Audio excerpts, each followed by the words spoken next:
What's up, everybody? I am John Maffio, also known as Mothman Jones, and today we have a special little video. It's a set video, a set evaluation of sorts, and I want to have a quick discussion about the first revelation of the villain of Amazing Spider-Man DOS, and his name is Electro, Maximum Dillon, played by Jamie Foxx. I knew going into it about a month in advance that they were going to film in Times Square for one day, and they built a set somewhere in Long Island that's basically a perimeter of the part of Times Square where Roxy is, the American Eagle, and the famous Red Steps.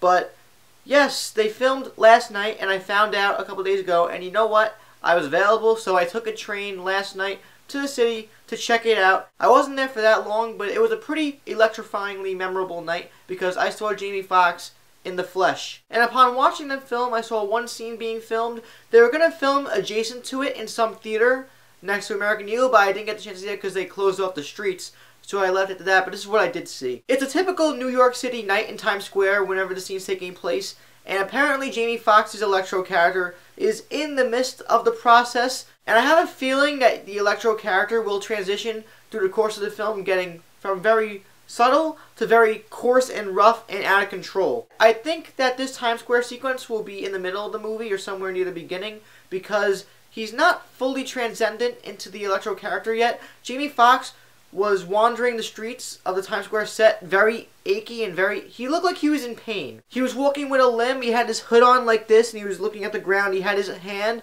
on some part of his body as if he was feeling pain in that one area, and he was trying to get away from something.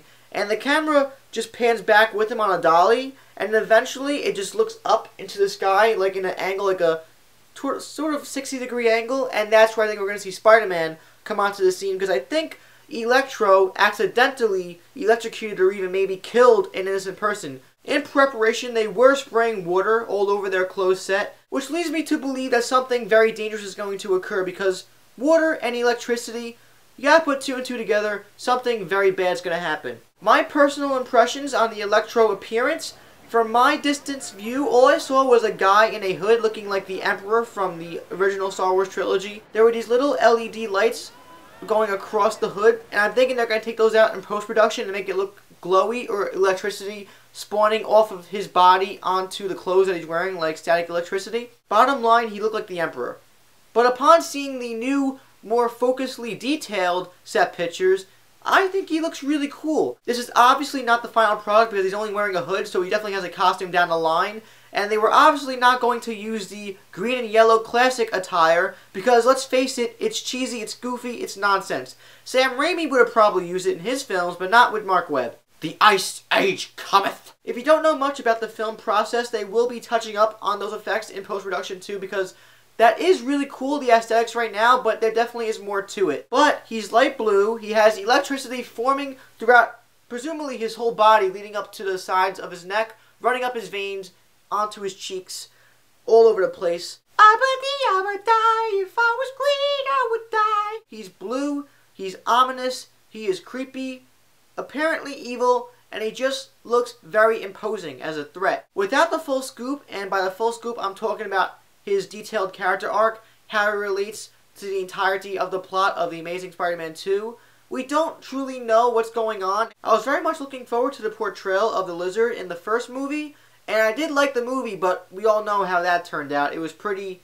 underwhelming. So moving forward, I could see Mark Webb and crew definitely focusing and improving on the character arc of the villain side of the story. If you didn't know, they are going to be filming for the next 2 or 3 months, and Mark Webb consistently has been putting out set pictures on his Twitter account, so there's much more surprises to be had, and we will definitely find out more about Jamie Foxx's Electro character in the coming months. And before I leave you guys, whether you're an avid Spider-Man fanboy like myself, or you're just a casual walker, let me know what you think about the Electro appearance, or anything about The Amazing Spider-Man 2 in the comments down below. I want to know what you guys think, because it's very mixed right now. Once again, I am John Maffio, aka Mothman Jones. Please like this video and subscribe if you want to be ready for future set videos in regards to The Amazing Spider-Man 2.